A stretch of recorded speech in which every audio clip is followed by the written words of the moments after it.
तर बघा, तुम्ही हे बोटनेक शिवतात बरोबर, तुमची ही फिटिंग बरोबर येते, पण जसं त्या कस्टमरचा प्रॉब्लेम झाला तसाही तुमच्या बोटनेकला होतो का?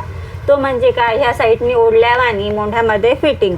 आज त्याचंच रिझन आपण ह्या व्हिडिओमध्ये बघणार आहे. ते ह्या साईडला असं ओढल्यावानी का होतं आणि मोंढ्याची हाईट आपल्याला प्रॉपर किती घ्यायची आहे हे आता मी या व्हिडिओमध्ये सांगणार आहे.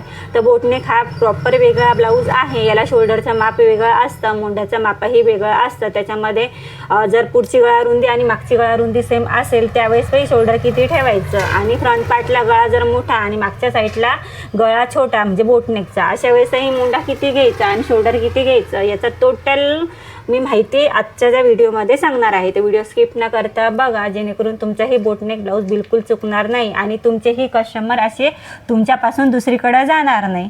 तर एवढी जर तुम्हाला काळजी घ्यायची असेल तर हा व्हिडिओ नक्कीच बघा आणि प्रॉपरली बोटनेक शिवा.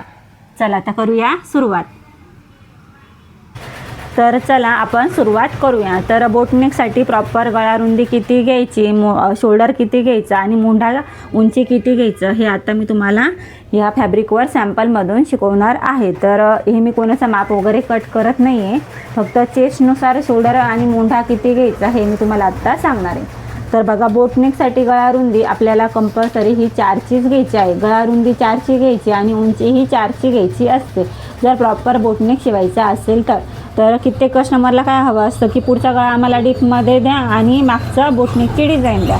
तर असाही ब्लाऊज आपल्याला शिवता येतो. मी माझ्या चॅनलवर हा व्हिडिओ शेअर केलेला आहे की फ्रंट नेक डीप आणि मागच्या साईड बोटनेक. अशा वेळेस शोल्डरला प्रॉपर मेजरमेंट किती घ्यायचा, मोंढा किती घ्यायचा आणि ब्लाऊज कसा शिवायचा त्याचाही व्हिडिओ तुम्ही बघू शकता, जेणेकरून तुम्हाला त्या टाईपचा ब्लाऊज शिवता येईल. आता बोटनेकमध्ये प्रॉपर कसा शिवायचा हे बघूया. तर गळा रुंदी बघा 4ची घ्यायची. 36 ते 38 साईजपर्यंत आपण गळा रुंदी 4ची घेऊ शकतो. 38 ते 40चं माप असेल तर 4.5ची गळा रुंदी ही आपल्याला घ्यायची असते. त्यानंतर शोल्डर उंची किती घ्यायची गळ्याची बघा, फ्रंट पार्ट आणि बॅक पार्ट आपल्याला 4चीच गळा उंची घ्यायची असते. तर एक बॉक्स आपण गळ्याचा बनवून घेऊया.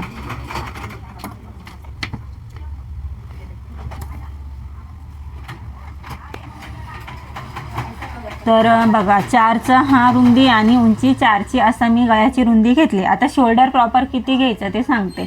तर कस्टमरचा आपल्याला शोल्डर चेक करायचा. टोटल पूर्ण शोल्डर चेक केल्यानंतर त्याचा अर्धा शोल्डर आपल्याला याच्यावर ड्रॉ करायचा असतो. कंपल्सरी हेच माप लक्षात ठेवा. आपण रेग्युलर ब्लाऊज बघा, जसं कोटेरी असेल किंवा प्रिन्स कट असेल किंवा मग फोर्टक्स असेल त्यावेळेस काय करतो, 2.5ची गळा रुंदी आणि 5.5 ते 6चं शोल्डर आपण घेत असतो. त्यावेळेस आपण ब्लाऊजचं कस्टमरचं शोल्डर मोजत नाही. अशा वेळेस काय करायचं, बोटनेकला कस्टमरनी मापाला ब्लाऊज जरी दिलं तर त्यांचं प्रॉपरली शोल्डर चेक करायचं आणि त्याचा अर्धा शोल्डर आपल्याला या साईडनी ड्रॉ करायचा असतो. तर समजा तुमचं शोल्डर आलं आहे 15, त्याचा अर्धा आलं 7.5.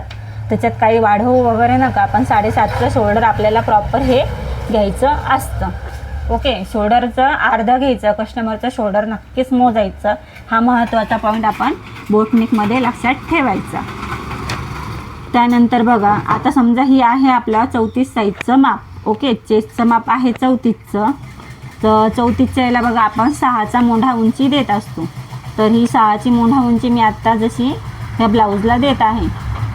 याचाही बॉक्स बनवून हा म्हणजे हा जो शेप आहे मी तो बनवून घेते. आता तर बघा, हा 1 आणि 1.5 इंचाचा शेप मोंढ्यासाठी मी देऊन घेते.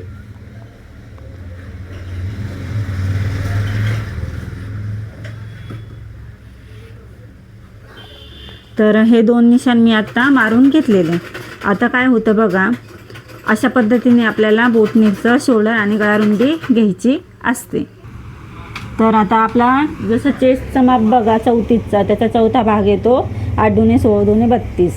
तर 8.5चा आपल्याला चौथा भाग आलेला. तर 8.5चं मी माप जसं ठेवला, मोंढ्याच्या इथं 2 इंच एक्स्ट्राचं मार्जिन घेतलं आणि बाकीचा कपडा मी कट करून घेतला. आता मी माप घेतलेलं नव्हतं, आत्ता घेऊन दाखवते.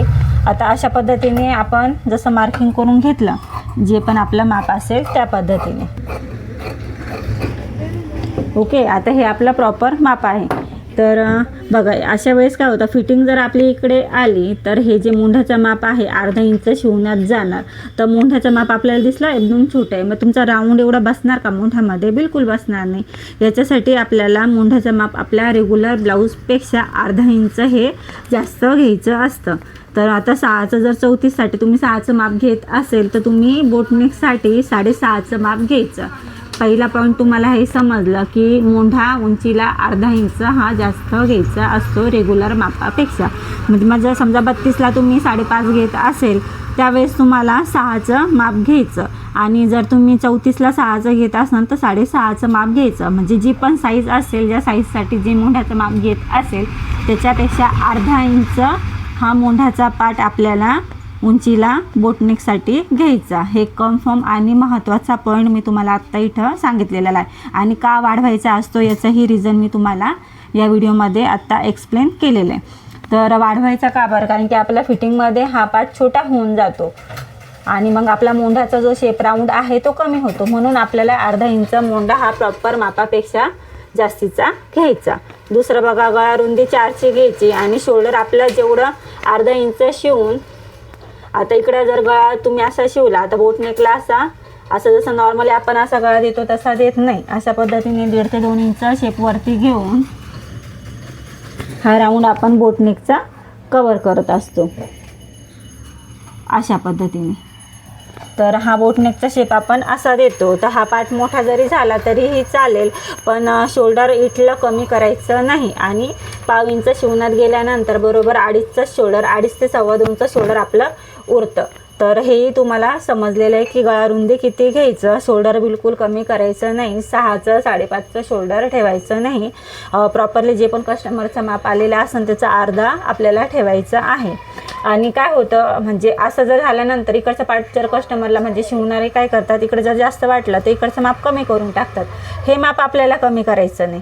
आपल्याला जर बोलले ना की मला म्हणजे बोटनेक शिवायचा आणि 2चा शोल्डर पाहिजे आहे, तर अशा पद्धतीने आपल्या 2.5चं शोल्डर उरणार. जर कस्टमर बोलला की ताई मला एवढं मोठं शोल्डर नको, मला 2चा शोल्डर हवं, अशा वेळेस तुम्ही काय करणार, हे शोल्डर इकडून कट नाही करायचं, या साईडने कट करायचं नाही. आपल्याला गळा रुंदी वाढवायची पण शोल्डर कट करायचं नाही. तर तुम्ही 4च्या ऐवजी 4.5ची गळा रुंदी घेऊ शकतात आणि शोल्डर तुमचं जेवढं पाहिजे तेवढं ठेवायचं. म्हणजे काय होईल, हा जो गळाचा रुंदीचा स्पेस फाकेल आणि शोल्डर प्रॉपर जेवढा आहे तेवढाच होणार, शोल्डर ओढल्या जाणार नाही. आता जेव्हा हे कस्टमर जेव्हा मला बोलला ना की ताई माझा हा पाठीमागचा भाग खेचतो, तेव्हा मी त्यांचं ते ब्लाऊज पाहिलं. त्यांनी काय केलं, गळा रुंदी 4ची ठेवली आणि शोल्डर असं 2-1.5च ठेवला. पण त्यांनी काय केलं, ज्यांनी शिवलेला असणार त्यांनी हा शोल्डरचा पार्ट कट केला, त्यांनी गळा रुंदी वाढवलेली नाही. तर तुम्हाला जर कस्टमर सांगितलं की 2चं 1.5चं शोल्डर ठेवा, शोल्डर मला छोटं ठेवा, अशा वेळेस तुम्ही 4च्या ऐवजी 4.5ची गळा रुंदी वाढवा पण शोल्डर कमी करू नका. हे महत्त्वाचा पॉईंट मी आत्ता तुम्हाला सांगितला. म्हणजे तुम्हाला गळा रुंदी वाढवता येईल पण शोल्डर कमी करायचं नाही, हे लक्षात ठेवा. ओके, आता हे 2 तर गोष्टी तुमच्या लक्षात आलं. गळा रुंदी वाढवता येते पण शोल्डर कमी करता येत नाही आणि प्रॉपर मोंढ्यापेक्षा अर्धा इंच आपल्याला मोंढ्याचा हा शेप वाढवायचा असतो. आता जर 4चीच ठेवली, शोल्डर तुम्ही कमी केलं तर हा पार्ट आपला कमी होणार आणि ब्लाऊज नक्की ह्या साईडनी असा ओढल्या जाणार. तर ही काळजी आपल्याला घ्यायची असते की गळा रुंदी वाढवायची पण शोल्डर कमी करायचं नाही. गळा रुंदी तुम्ही कितीही वाढवली, आपली उंची कमी असते, त्याच्यामुळे आपला शेप नॉर्मली कसा होणार, थोडासा असा फाकेल, म्हणजे ह्या साईडनी असा फाकेल पण उंचीला काही जाणवणार नाही आणि ह्या साईडनी वरच्या साईडनी फाकेल, म्हणून इकडच्याही पार्टचा काहीच संबंध आपला येणार नाही. प्रॉपर फिनिशिंगमध्ये आपला ब्लाऊज वरच्या साईडनीही बसणार. तर ही गोष्टही तुमच्या लक्षात आलेली असणार. मला जे सांगायचं होतं मी एकदम प्रॉपर सांगण्याचा प्रयत्न केलेला आहे. तर गळा रुंदी वाढवायची, शोल्डर कमी करायचं नाही, ब्लाऊज खेचल्यासारखं होणार नाही आणि मोंढाही फिटिंग होत असे म्हणजे होतोच. बोटनेकचा ब्लाऊज का होतो फिटिंग तेही तुम्हाला आत्ता सांगितलं. हा पोर्शन आपला खूपच कमी होतो कारण की हा शेप जर आपण 6पासून घेतला तर आपला हा राऊंड शेप जास्तीचा बनतो ना, तो राऊंड शेप आपल्या बोटनेकमध्ये कमी बनत असतो. त्याच्यामुळे आपल्याला ही जी बोटनेकची हाईट आहे मोंढ्याची ती वाढवायची असते. तुम्ही एवढी काळजी नक्की तुमच्या ब्लाऊजमध्ये घेत चला, प्रॉपरली तुमचा बोटनेकचा ब्लाऊज हा बसणार म्हणजे बसणारच. एकदम मी सांगितलेली टेक्निक यूज करा आणि प्रॉपर बोटनेकची कटिंग करून फिटिंग करा आणि व्यवस्थित असा ब्लाऊज शिवा. पहिला पॉईंट तुमच्या लक्षात आला, दुसराही पॉईंट लक्षात आलेला असणार. शोल्डर आपल्याला आता पहिला पॉईंट मी काय शिकवला की कस्टमरचा शोल्डर चेक करायचं. जे पण शोल्डर आला त्याचा अर्थ आपल्याला शोल्डर इकडे ड्रॉ करायचं. ओके. त्याच्यानंतर गळारुंदी आपल्याला 4चीच घ्यायची आणि उंची प्रॉपर जी गळारुंदी असेल म्हणजे बोटनेकसाठी फ्रंट पार्ट बॅक पार्ट आपल्याला 4च घ्यायचा असतो, तो उंची 4च घ्यायची. त्यानंतर तिसरा पॉईंट मी तुम्हाला सांगितला, मोंढा उंची जी रेग्युलर असेल त्याच्यापेक्षा अर्धा इंच मोंढा उंची आपल्याला जास्त घ्यायची असते. आता हे झाले प्रॉपर बोटनेकमध्ये अशा पद्धतीने हे करायचं, माप ठेवायचे. आता जर तुम्हाला आता हे मागची साईड आपली कव्हर झाली. आता कस्टमर बोलतं की आपल्याला पुढचा पार्ट जो आहे 4चा, म्हणजे मी पण खूप सारे ब्लाऊज शिवून दिले बोटनेकचे, त्यांचे म्हणजे कसं ज्यांना फ्रंट पार्ट आपल्याला मोठा गळा पाहिजे आणि बॅकला त्यांना बोटनेकची डिझाईन. आता हे पार्ट मागच्या पार्टसाठी तुम्ही प्रॉपरली ठेवू शकतात. आता शेप जर बनवायचा असेल तर बघा ह्या साईडने अर्धा इंच सोडून आणि तुमची जी पण पार्ट असेल त्या पार्टनुसार तुम्ही हा शेप याच्यामध्ये ॲडजस्ट करून मागचा पार्ट प्रॉपरली असा कट करू शकतात. आता फ्रंट पार्टला जर तुम्हाला जास्त डीप गळा घ्यायचा असेल म्हणजे 6 6.5चा गळा आजकाल कस्टमरला पुढचा पार्ट मोठाच हवा असतो, अशा वेळेस आपल्याला काय करायचं तेही तुम्हाला आता शॉर्टकटमध्ये याच्यात सांगते. आणि प्रॉपरली मी तो असा ब्लाऊज शिवून दाखवलेला आहे, तोही व्हिडिओ तुम्ही माझ्या चॅनलवर बघू शकतात. आता बघा जेव्हा 6ची आपल्याला किंवा 6.5चा डीप पुढचा गळा हवा असतो त्यावेळेस आपल्याला गळारुंदी ही बोटनेकसाठी 4चीच घ्यायची असते. अशा वेळेस 2.5ची पुढची 2.5ची घ्या आणि मागची 4ची घ्या, अशी पद्धत तुम्ही करू नका. प्रॉपरली फ्रंट पार्ट बॅक साईडसाठी आपल्याला 4चीच गळारुंदी घ्यायची. आता फ्रंट पार्टचा गळा मी याच्यावर ड्रॉ करून दाखवते. आता कस्टमरचा जर 6चा गळा असेल तर अर्धा इंच वाढवून आपण 6.5चा 4वरच बॉक्स आखून घेऊया.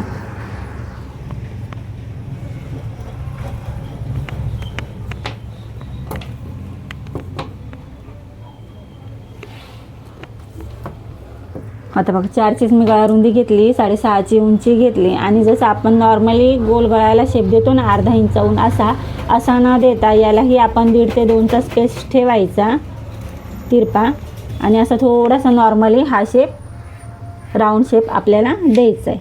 म्हणजे याने काय होईल, ही जी साईड आहे जास्त फाकल्या जाणार नाही आणि हा गोल जो राऊंड आहे तो प्रॉपरली आपला पुढच्या गळ्याचा शेप होणार आणि मागचं शोल्डर जे आहे ते आपल्याला सेम याच पद्धतीने ड्रॉ करून घ्यायचं. याच्यामध्ये काही चेंज करायचं नाही. पुढचा गळा कसा ड्रॉ करायचा हे मी तुम्हाला सांगितलं आणि शोल्डरमध्येही सेम याच पद्धतीने तुम्ही कमी जास्त करू शकतात. इकडे कमी करू नका, पुढचा कितीही डीप झाला तरी शोल्डरला तुम्ही कमी करू नका.